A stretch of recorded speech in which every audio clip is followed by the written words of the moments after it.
Whoa, okay, whoa, oh my God.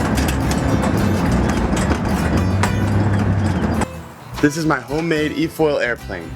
I built this vehicle to fly around over the water using an airplane-style front wing, but a hydrofoil as a rear wing. It uses an underwater propeller to provide forward thrust, and this video is going to go through the construction as well as the testing of the primary wings and the fuselage structure that I put together.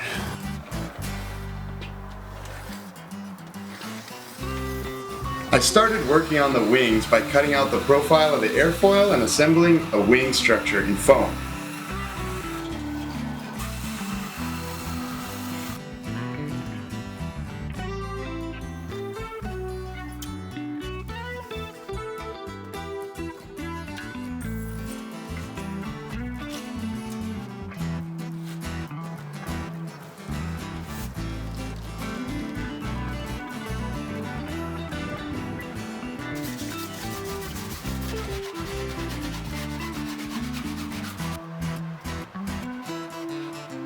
Once I had a complete wing structure in foam, I began using epoxy fiberglass and carbon fiber to cover the wing and build in an integrated fiberglass spar for added support.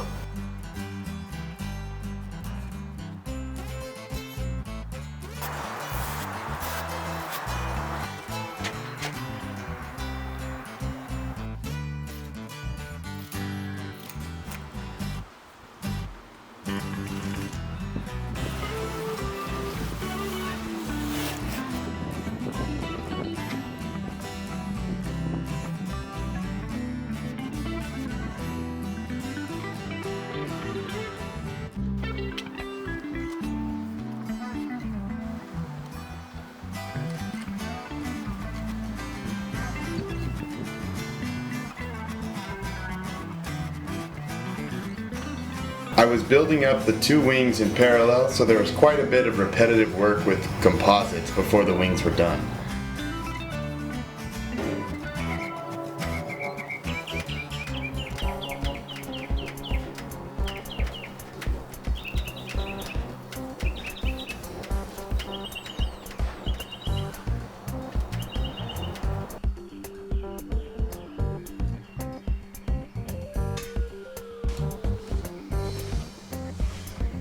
After thinking about it more, I didn't fully trust the integrated fiberglass spar that I built into the wing because it still relied on the stiffness of the foam to resist buckling.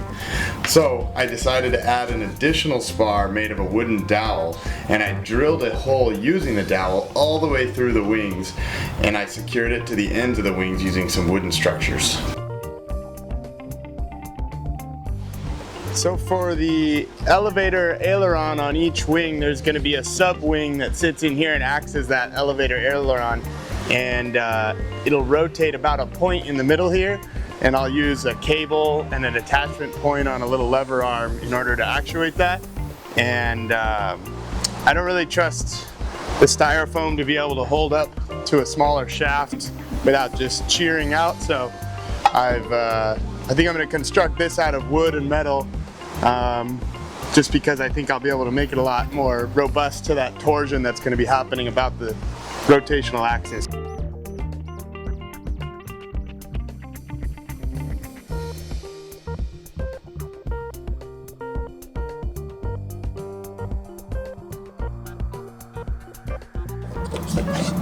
Okay, so I mounted up these bearings onto my elevator ailerons, and then these drop right into those 3D printed bearing plates.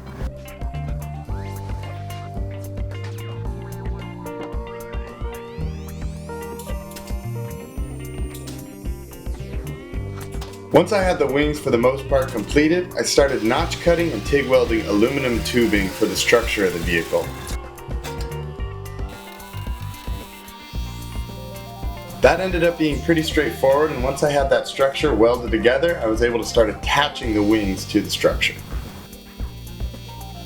So I'm going to be temporarily attaching this wing to this frame here at this joint, and I'm going to see, make sure my measurements that I took and how long I need to cut my bottom support frame and play around with that a bit. I might come in and bring a ladder or something to support the wing while it's sitting here, and angle anything that I need to do on this side to keep the joint from being loaded too much. So you can see this support bracket holding onto this tube, which is supporting the wing.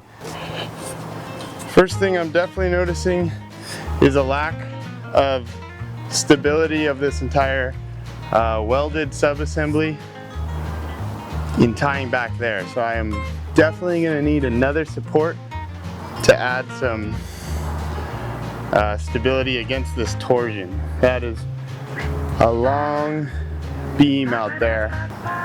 These two frames are tied together, but they don't have a really good stop against the shear forces that are acting at the top. The square bottom's probably pretty good, but at the top it's a different story. Off camera I was able to slide this tube over this support, and that will go out and brace over there. I'm hoping that by using a tube here instead of like a bracket or something, like a clamped together bracket, it'll add a little bit of resistance to buckling. This is like 60 thousandths thick, so I'm a little worried about it in general buckling.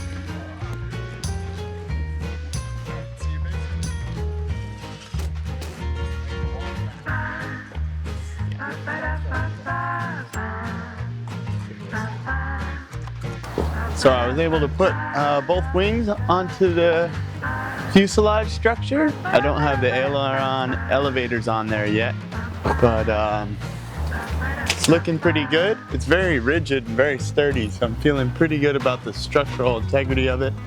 I have them both set at about a 3.5 degree angle with respect to the aluminum structure fuselage. I'll be painting the top surface of these wings at least a white primer just to cool them off in the sun. I'm just gonna be tipping it one way or the other to help me, you know, access these sides. So.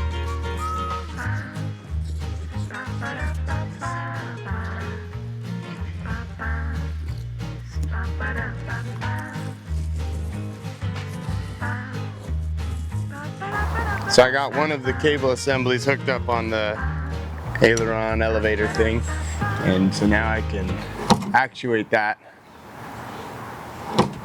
through the cable, and that'll eventually be hooked up to where, you know, pilot or driver rider sits, which will be right about here.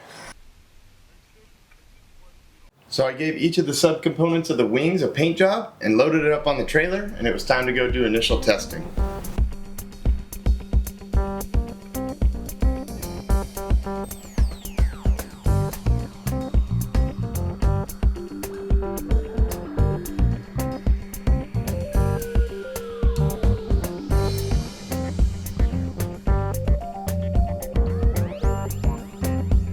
Okay, so we set up the airplane on the trailer on the back of the truck, and we've got it rigged up over here with the force gauge, this crane scale, and I've got a couple straps here that I'll be sitting back here while Scott behind the camera is going to be driving the truck, and these straps are for safety in case something goes awry. I can pull these off. They're just loosely duct taped, and I can retain the thing from tipping over or something. It's hinged about a back point, so any lift that it generates will be occurring about that point in the front. So we've got a strap hinge here in the back, and we're gonna basically do some speed versus angle tests, do a few angles, do a few speeds, and get some plots hopefully, and have a better idea of how much force those wings can lift at different speeds. Okay, yeah, there you go.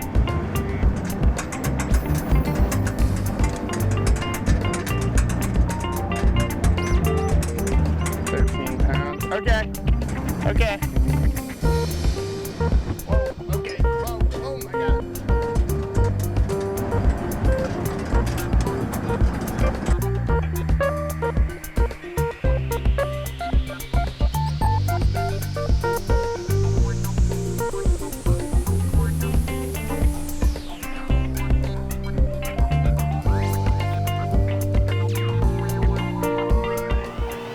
So I plotted the lift that the wings make in pounds versus the speed that the truck was driving in miles per hour for different wing angles. I did a 3.5 degree, 8.5 degree, and 9.7 degree angle.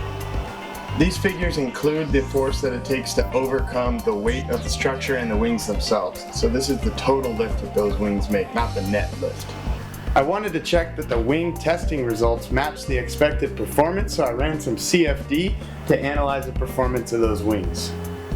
Comparing the CFD results to the test results for the 9.7 degree wing angle case showed that the CFD produced a lot more lift than the actual test results did. That could be due to inconsistencies in my ability to measure the data accurately based on the wings bouncing around. It also could be due to the clearances and gaps between the flight control surfaces and the wing bodies themselves, causing inconsistent airflow or undesirable airflow patterns as the wing goes through the air.